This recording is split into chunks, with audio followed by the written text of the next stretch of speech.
of the CEOs. So as the mood changed, the foreign exchange investment came in, lots of FDI coming in, lots of mutual fund money coming in. We are getting $10 billion a quarter into the country at the moment. As those pumped into the stock market, the party in the stock market began. And we saw the Sensex rise from 17,000 to above 26,000. That's a good thing on one hand, it's a bad thing on the other. It's hot money can leave at any time. The reason it's good is because it allows people to address debt in a different way. Today you have to go to the bank, someone's going to talk about listing on the Sensex as an SME after this. The fact that the Sensex is going up to healthy levels means people will be able to have confidence in taking out IPOs, which means access to funding in different ways than we've been used to over the last 10 years. 1 year on though, the reality is quite sobering. Industrial production is still quite stagnant. I'm sure you've got high inventories, I'm sure you've got low prices, I'm sure you've got crucial funding from banks that's not coming, I'm sure you've got projects that have been delayed from your customers. The capital goods sector has not picked up, we look at why.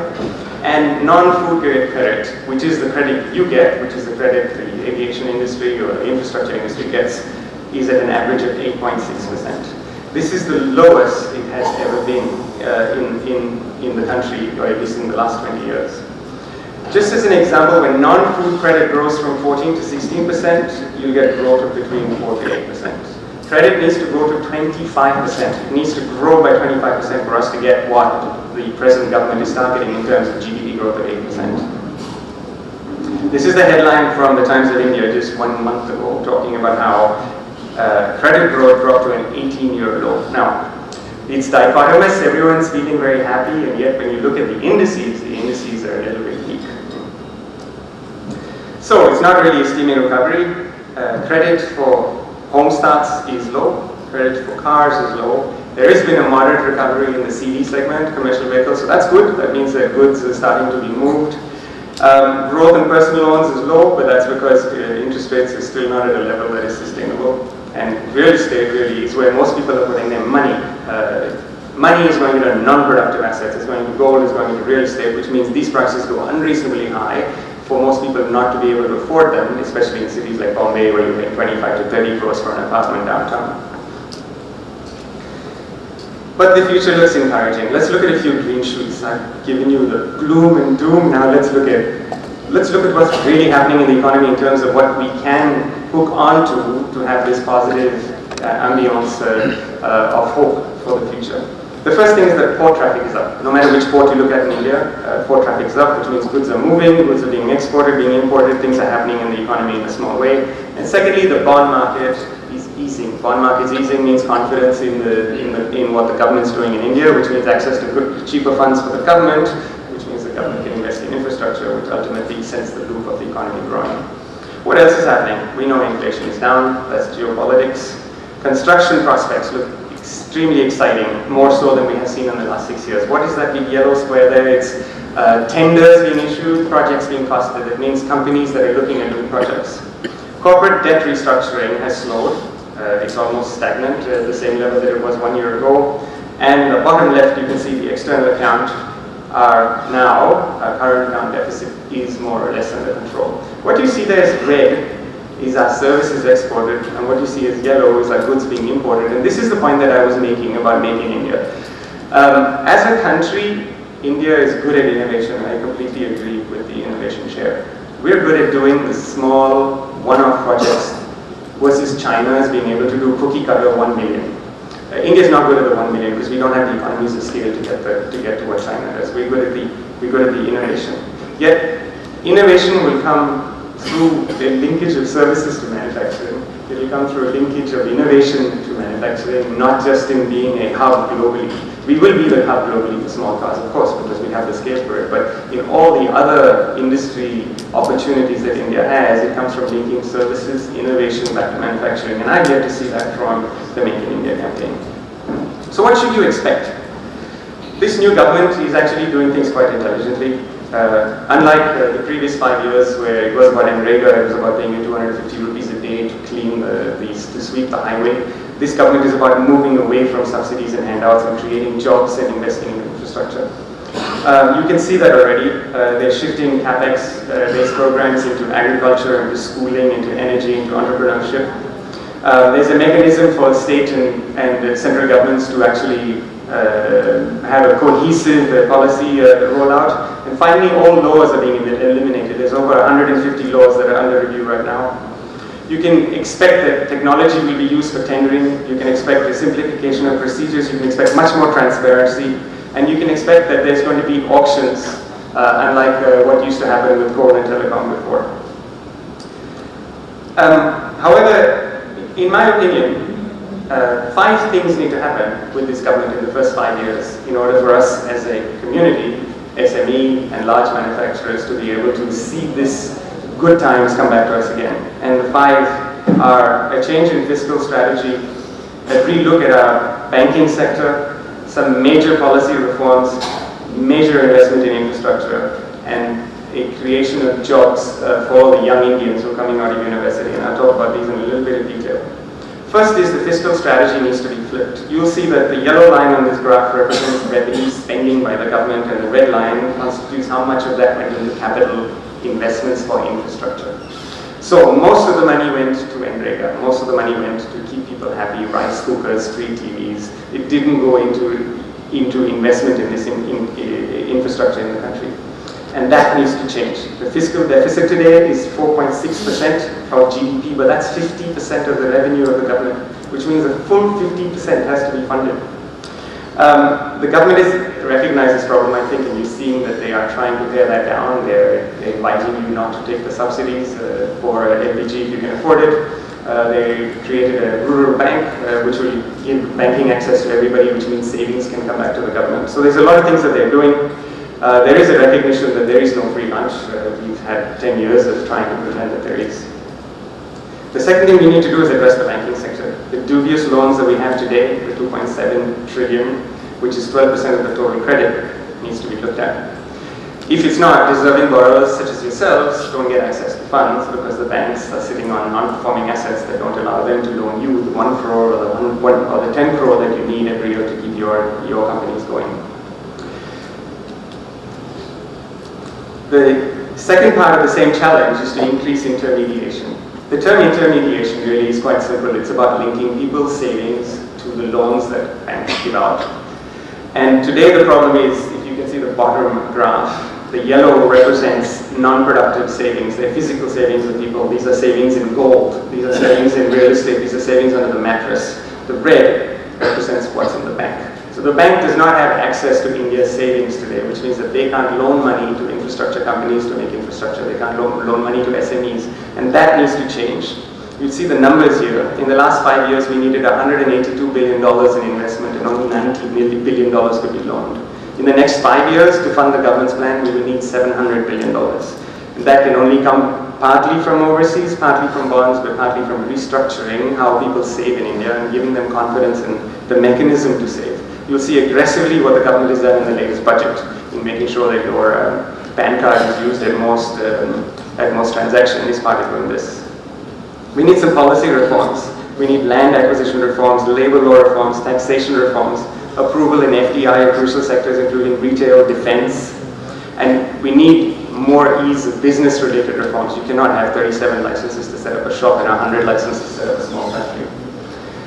This is much harder to do than anticipated. As I said, they will need to actually get the Rajya Sabha as well, and that's probably going to take 3 or 4 years before you see it. So what you need to be ready for is that reforms will be staggered. It's not going to happen tomorrow. It's not going to happen in the next 12 months. Then we need investment in infrastructure. We need to get private companies involved in a large way in infrastructure, and the government needs to change its attitudes. I've seen in Bombay 2 days ago, the BJP government finally delivered on its promise, which was no tolls. And this was, I think, 6 months after the consignee company that finished the highway put up its toll station. So how are they going to pay back the company that built the tollway? How are they going to earn the confidence of other companies to be parts of consortiums to invest in highways? Is something the government's going to have to look at. They're going to have to look at how they get revenues from other sources to be able to channel back into the infrastructure sector, so that we have something akin to being able to do 5 or 6 Bombay-Delhi trips rather than 2.8 Bombay-Delhi trips in a month. And finally, job creation. You have a young India, as I will show you in the next few slides. And this India expects to have jobs. This India goes to university and they come out all wanting white-collar jobs. The government has to be able to spend a lot of money to create 10 million jobs a year. That's what we need, 10 million jobs a year. Today we're able to create only 4 million jobs a year. So in summary, they are exciting times for India. There are some real green shoots, but there are some very difficult reforms ahead. And the government's going to take 5 or 6 years to complete these reforms, and that means that the uptick that you expect in the manufacturing sector needs to be tempered, because it's going to take that long for the government to be able to deliver on its promises to us. So that's the challenges. What are the long-term opportunities that this new India presents? What are the tailwinds that will come about to help your businesses grow like they did from 2004 to 2008 due to this Make in India campaign and the new government? First up, we will have sustainable long-term growth. We will get to 8 or 9% because a lot of the things that the government has done in the last budget itself should get us there in the next 5 years. There is going to be a shifting economic balance to the private sector. You know, you need to look at the fact that in the last 20 years, most experiences in India have changed. Whether you're flying, whether you're using your phone, whether you're traveling by bus, whether you're going to the bank, most of these have changed. The only thing that really hasn't changed is rail, and rail is going to change as well. You're going to have medium-speed trains before you're going to have high-speed trains. That's going to be through the private sector. So there will be a shift in participation towards the private sector. One of the things that all of India needs to be prepared for, I know Mahindra is and Vodafone is to reap the demographic dividend. Vodafone already has, I think, in many ways reaped the demographic dividend. But this is an extremely young country. 31% of the country is, or almost 50% of the country today is under the age of 25. And that is going to continue to be the case until 2050. China is going to peak a lot earlier than India does, so that demographic dividend is there. The challenge for you is to identify how do you tap into this dividend, not only as employees, but also as customers, because mind you, this market is going to change so radically. In 5 years, by 2020, decision makers will be very different in their life experiences, and therefore the way they will be making decisions, whether they are purchasing managers facing you as an SME, or whether they're a consumer, will be radically different from what we're seeing today. I love this graph. This is about the change that's going to happen in India, not just demographically, but also just the sheer population that's going to move up. Vietnam moved 50% of its population from below the poverty line to above in 7 years, from 2000 to 2007. India is going through the same sort of phase, and quite rapidly. The triangle on the left there represents what we are at in 2010, which is 400 million households making less than $1 a day, 350 million households making between $1 to $5 a day, and 50 million households making more than $5 a day. If you look at 2020, what happens? A significant bulk moves up to between $1 and $5. Now that might not mean much, $1 to $5, but you see what that translates into in terms of buying power, in terms of demand, in terms of the customers making decisions based on all the things we saw in the last 2 presentations. And it shows you what you need to do to gear your company or your business to be able to tap into this market. Here you have just a little bit more detail of the same slide.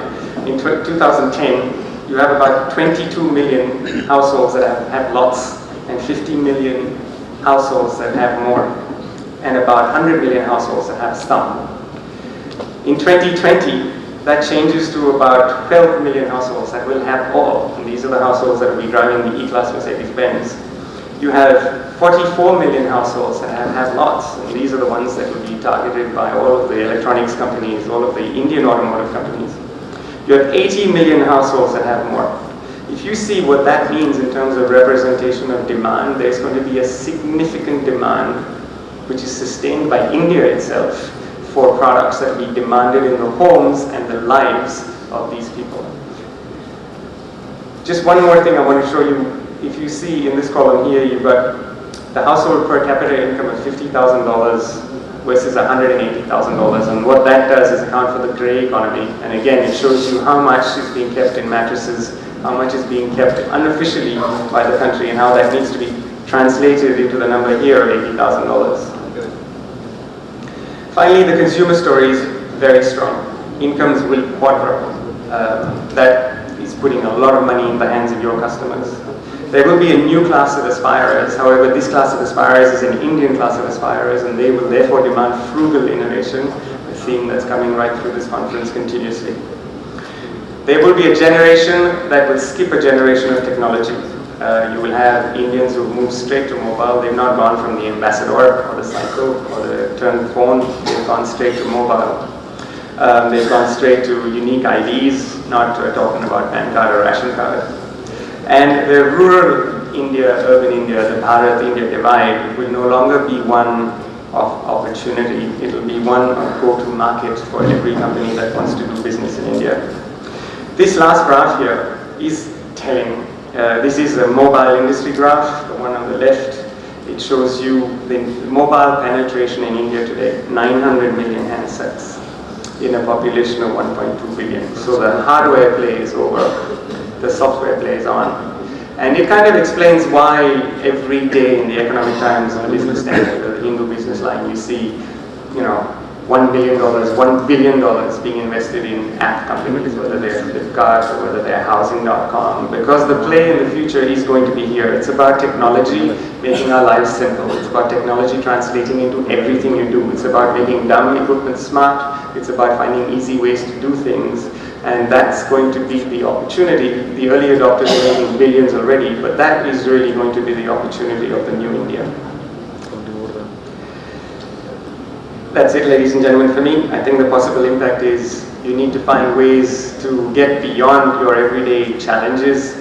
You need to find how do you tap into what 2020 India is going to give you.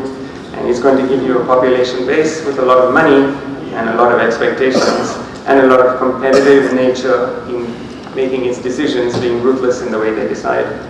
Thank you very much, ladies and gentlemen.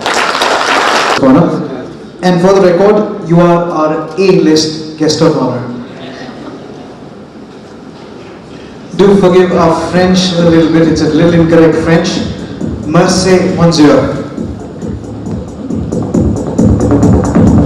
Ladies and gentlemen, let's give him a big round of applause.